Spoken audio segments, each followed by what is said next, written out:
Hello students, आज के lecture में हम इस चैप्टर की बैक एक्सरसाइज के सेकंड क्वेश्चन को सॉल्व करने वाले हैं।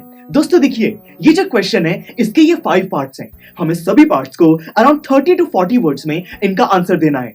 तो देखिए, जो फर्स्ट पार्ट है ये हमसे पूछ रहा है कि यहाँ पे जो संतोष है उसके माइंड में ये पहाड़ चढ़ने का जो आइडिया है ये कहां से आया और इसकी शुरुआत कैसे हुई।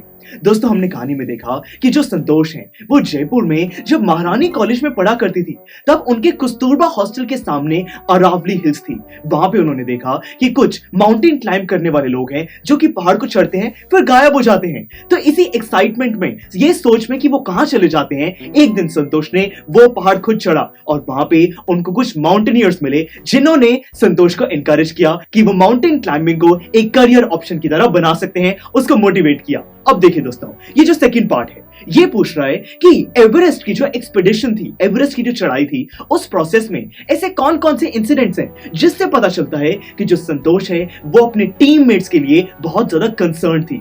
दोस्तों, हमने कहानी में देखा कि यहाँ पे जब संतोष एवरेस्ट को चढ़ रही थी तब वहां पे कोई एक ऐसा पर्सन था जो कि बिल्कुल मरने की हालत में था। संतोष ने उसकी मदद करने की बहुत कोशिश करी पर वो बच नहीं पाया। पर साथ में एक और उनका साथी था जिसका नाम था दोस्तों मोहन सिंह। मोहन सिंह के साथ यहाँ पे संतोष ने अपनी ऑक्सीजन को शेयर किया जिसकी वजह से उसकी लाइफ बच सकी। तो इससे पता चलता है कि अपने जो भी फेलोमेट्स हैं, जो भी चढ़ाई करने वाले लोग हैं, उनके लिए ये जो संतोष थी बहुत ज्यादा कंसर्न फील करती थी। थर्ड पार्ट देखिए, ये हमसे पूछ रहा है कि ऐसी क्या चीजें हैं जिससे कि पता चलता है कि संतोष एनवायरमेंट के लिए भी बहुत ज्यादा कंसर्न है। दोस्तों, कहानी में ये बहुत ही डायरेक्टली बताया गया है कि हिमालय से वापस आते हुए संतोष ने 500 किलोग्राम जो गार्बेज होता है वो अपने साथ वापस लाई थी। इससे पता चलता है कि एनवायरमेंट को कंजर्व करना, उसको क्लीन करने में ये कितनी ज्यादा आगे पहुंच चुकी थी। दोस्तों, फोर्थ पार्ट देखिए, ये हमसे पूछ रहा है कि संतोष की उन फीलिंग्स को डिस्क्राइब करो जब वो एवरेस्ट के बिल्कुल टॉप पर पहुंच गई थी। दोस्तों, हमने कहानी में देखा कि संतोष हमें खुद बताती है कि जब वो एवरेस्ट के बिल्कुल टॉप पर पहुंच गई थी तब वहां पर कुछ अलग ही फीलिंग थी। ये चीज उनको रियलाइज करनी थी कि वो उस समय वर्ल्ड के बिल्कुल टॉप जगह पर हैं, वर्ल्ड के बिल्कुल हाईएस्ट जगह पर पहुंच चुकी हैं। और इस चीज को रियलाइज करने में उनको थोड़ा टाइम लगा।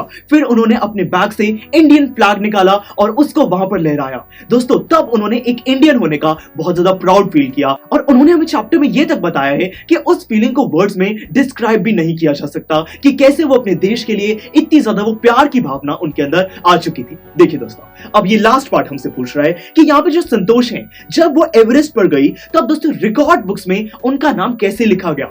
हमने कहानी में देखा कि जब वो पहली बार एवरेस्ट पर चढ़ी तब दोस्तों वो पूरे वर्ल्ड की यंगेस्ट वुमेन बन गई जिन्होंने एवरेस्ट चढ़ा, क्योंकि सिर्फ 20 इयर्स की एज में वो बिल्कुल टॉप पर पहुंच गई थी।